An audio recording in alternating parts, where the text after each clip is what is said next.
So hello guys, this is my Harshit channel. Welcome back YouTube channel.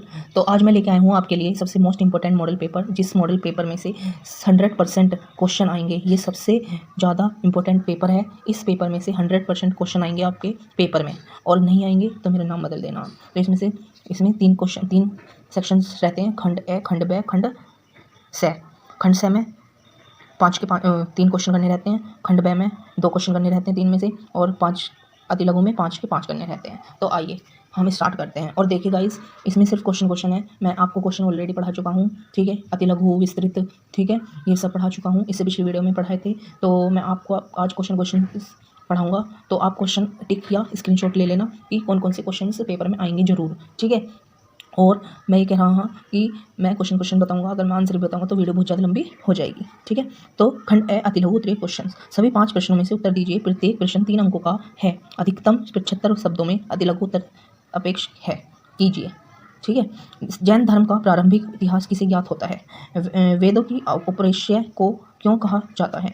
याग प्रशांसित किस सम्राट से संबंधित है? नंद वंश का संस्थापक कौन था?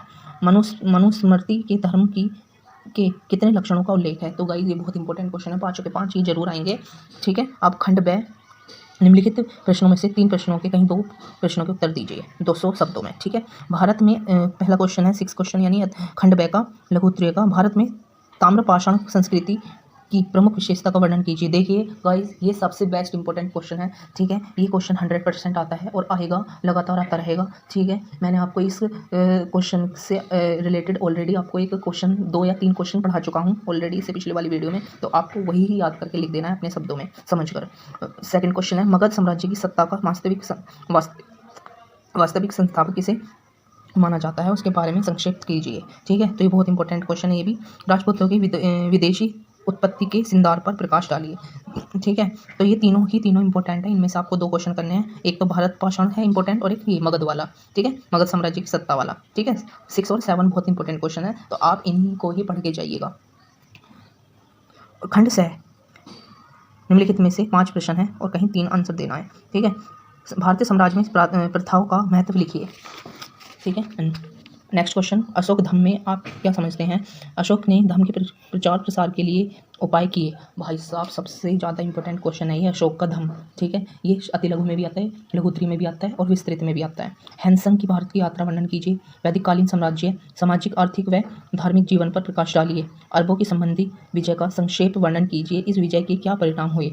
तो ये सारे के सारे इंपॉर्टेंट क्वेश्चन है। और जो सा मैंने कहा है कि अशोक का धम्म, ये इतना इंपॉर्टेंट क्वेश्चन है, ये हर क्वेश्चन में आएगा, हर पेपर में, ठीक है, चाहे अशोक से रिलेटेड आए, ठीक है। और जो पहले बताया था मैंने पाषाण कालीन वाला, वो भी बहुत इंपॉर्टेंट क्वेश्चन है, तो प्लीज़ याद करके जाइए। और एक कल्हण वाला है जो कि इसमें देने रखा है, वो मैं बता रहा हूँ आपको। और गाइस, मैं एक और आपको एडवाइस देना चाहता हूँ कि यदि इससे रिलेटेड कोई क्वेश्चन नहीं आता है तो आपको जो याद है पहले क्वेश्चन में से लिखिए और उन्हीं को ही उसमें लिख दीजिए। कुछ भी ऐसा मत करिए कि कोई भी क्वेश्चन आपका खाली जाए। मैं बताता हूँ कैसे लिखते हैं। पहले लिखते हैं हेडिंग, ठीक है। जैसे हाँ, सेक्शन ए, बड़ी बड़ी डालनी है, मैं छोटे छोटे डाल के दिखा रहा हूँ, कम से कम 2 लाइन माननी चाहिए, ठीक है। सेक्शन ए, ठीक है, सेक्शन ए। अब यहाँ 2 लाइन छोड़ दो और यहाँ लिखो इंट्रोडक्शन। मैं इंग्लिश में लिखता हूँ ना, तो इसलिए बता रहा हूँ मैं आपको।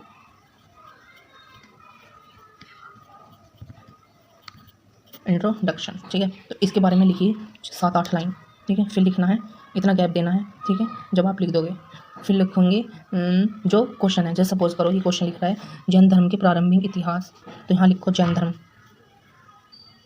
ठीक है।